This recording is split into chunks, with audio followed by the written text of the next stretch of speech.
Have you ever looked around and felt like you were left behind? Not in a dramatic, catastrophic way, but in a quiet, suffocating way that steals your sleep at 2 a.m. Maybe you're sitting at your desk, staring at an email, watching a colleague 5 years younger than you walk away with the promotion you worked for.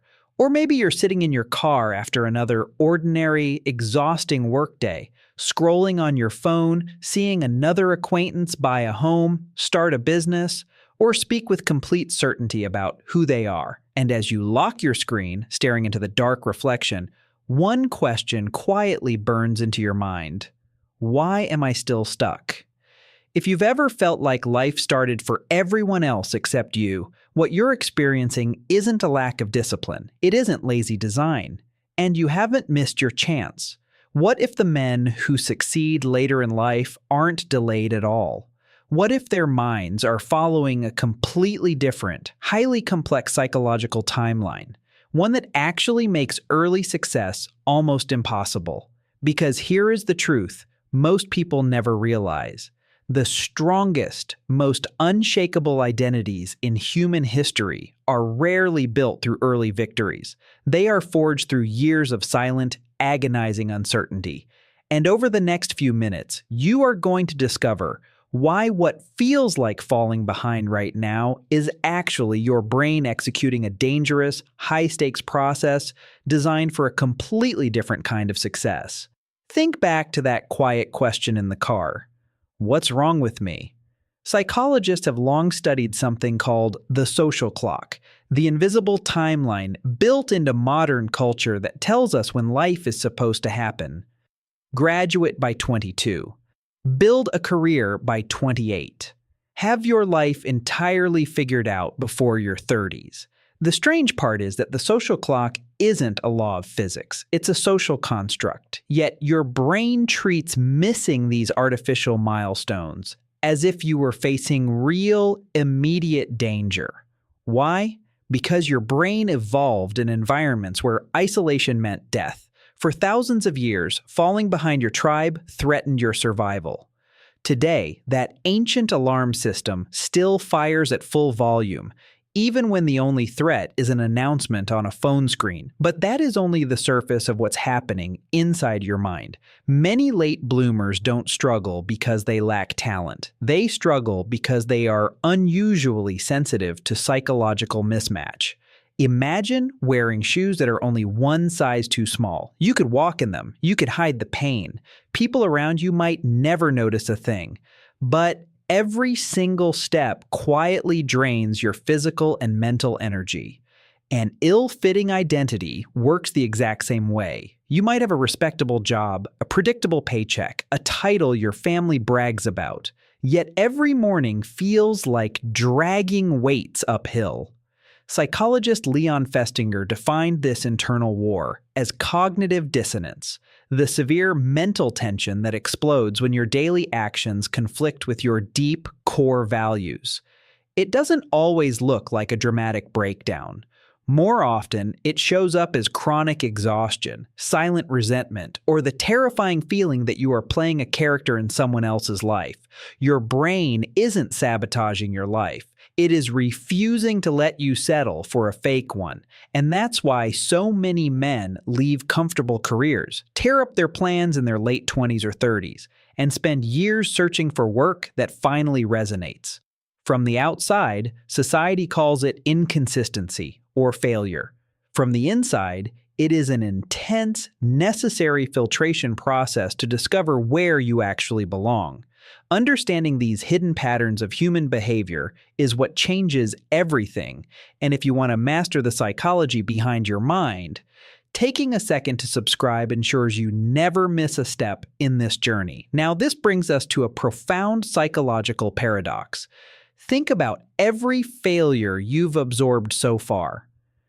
The job application that went unanswered, the business idea that bled money and collapsed, the relationship that fell apart despite your best efforts. At the time, each failure felt like definitive proof that you were falling further behind. But beneath your conscious awareness, your brain was building something terrifyingly valuable, latent learning. Psychology shows that your mind absorbs deep pattern recognition long before any visible rewards appear. It is like a seed under frozen soil. On the surface, the ground looks dead, barren, and completely unchanged. Beneath the surface, an incredible root system is expanding into the earth. While early achievers often coast on easy early wins, late bloomers are forced to spend years becoming master strategists. They learn how to spot bad intentions early. They learn which opportunities are real and which are just loud, shiny objects. They learn how to read a room, navigate human deception, and rebuild themselves from scratch after a crushing disappointment. None of these skills show up on a resume, but they are the exact weapons that make a man dangerous later in life. Which leads to the question almost everyone gets wrong: how do you take these silent lessons and turn them into an unshakable advantage that others can't break? The answer lies in a complete misunderstanding of confidence. Most people assume confidence comes from winning early and winning often. Psychology proves the exact opposite. Albert Bandura's groundbreaking research on self-efficacy revealed that indestructible confidence doesn't grow from easy victories. It grows through mastery experiences, moments where you were pushed into deep uncertainty, suffered, adapted, and survived. This is why the confidence of a man who succeeds later in life hits differently. It isn't loud, arrogant, or desperate for approval. He doesn't need a room full of people to validate him because he has already watched himself survive the dark. His calm isn't a personality trait, it's a memory. His brain has logged enough brutal evidence to whisper 4 unstoppable words: "You've handled worse before." When a man reaches this point, a fundamental shift occurs. He stops chasing external validation. Not because he gave up, but because experience finally taught him what comparison never could. Someone else's clock has nothing to do with his timeline.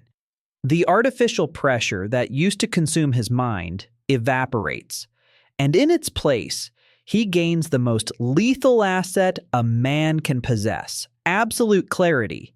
Instead of trying to impress everyone, he focuses his energy like a laser cutting through cold steel. Instead of chasing every distraction, he moves with ruthless focus toward what actually matters. That is the exact moment when the years that once looked wasted suddenly lock together like pieces of a master plan. Yet one final critical shift dictates whether late success becomes true fulfillment or a lifetime of bitterness. Some men finally build the life they always wanted, only to remain trapped in regret. They replay every lost year. They obsess over every bad decision. Their bank accounts and achievements grow, but their internal peace never arrives.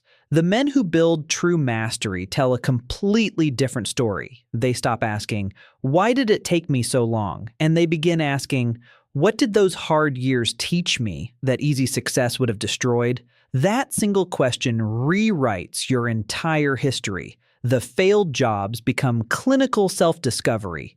The uncertainty becomes elite mental conditioning.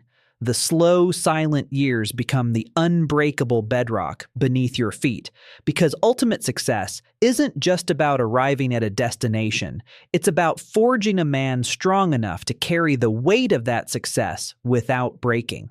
So if you feel behind today, stop measuring your journey against someone else's clock. Your mind isn't failing. It is building something massive that simply cannot be rushed. And the years you feared you were losing were quietly sharpening you into the most dangerous version of yourself.